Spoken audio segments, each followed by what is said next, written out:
Assalamualaikum warahmatullahi wabarakatuh. Perkenalkan nama saya Nurnisa Sulaiman, kelas 3C, Manajemen Pendidikan dengan NIM 13142209. Sini akan membahas materi tentang konflik dan strategi penanganannya. Pengertian konflik. Konflik merupakan gejala sosial yang serba hadir dalam kehidupan sosial, sehingga konflik bersifat inheren, artinya konflik akan senantiasa ada dalam setiap ruang dan waktu, di mana saja dan kapan saja.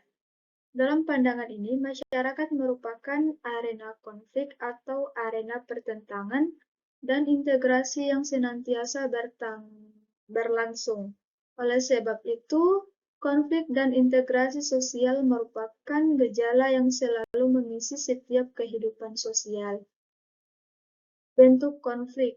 Suharjono Swekanto membagi konflik sosial menjadi 5 bentuk, yaitu 1. Konflik atau pertentangan pribadi, yaitu konflik yang terjadi antara dua individu atau lebih karena perbedaan pandangan dan sebagainya.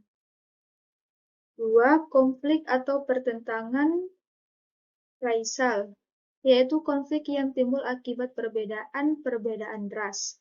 3. Konflik atau pertentangan antara kelas-kelas sosial, yaitu konflik yang terjadi disebabkan adanya perbedaan kepentingan antar kelas sosial. 4.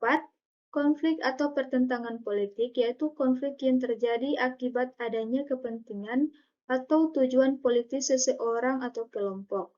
5. Konflik atau pertentangan yang bersifat internasional, yaitu konflik yang terjadi karena perbedaan kepentingan yang kemudian berpengaruh pada kedaulatan negara. Sebab terjadinya konflik. Menurut Sophia, dalam buku Perilaku Organisasional 2008 ada beberapa sebab yang menimbulkan terjadinya konflik, yaitu 1. Sifat saling bergantungan. Tentu saja dalam kerja sama antara dua pihak yang memiliki tujuan yang sama, pasti akan timbul sikap yang saling membutuhkan satu sama lain. 2. Tujuan yang berbeda.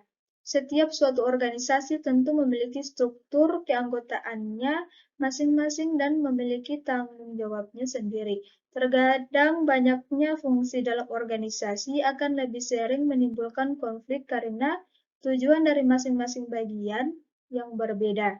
3. Persepsi. Hal yang wajar apabila terjadi perbedaan pendapat dalam suatu forum, karena pada dasarnya manusia memiliki persepsi sendiri dan menganggap bahwa pendapatnya lah yang benar.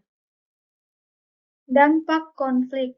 Munculnya suatu konflik tentu akan menyebabkan keuntungan di satu pihak dan kerugian di lain pihak, begitu juga sebaliknya, yang mana hal itu merupakan akses dari timbulnya konflik tersebut.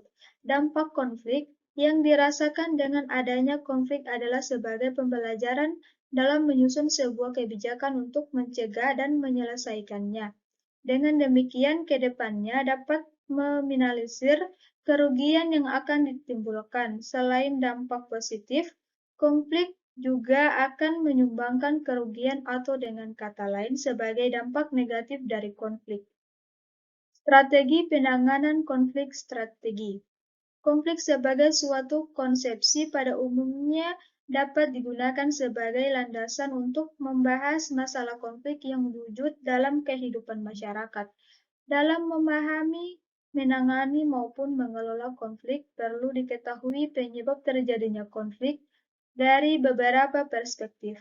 Misalnya hubungan masyarakat, negosiasi prinsip kebutuhan manusia, identitas kesalahpahaman antar budaya, dan seterusnya. Masing-masing perspektif dapat dipilih untuk digunakan sebagai sarana pendekatan mengelola konflik secara tepat guna berdasarkan pertimbangan-pertimbangan yang dimiliki oleh fasilitator. Baik, itulah hasil materi dari saya. Wassalamualaikum warahmatullahi wabarakatuh.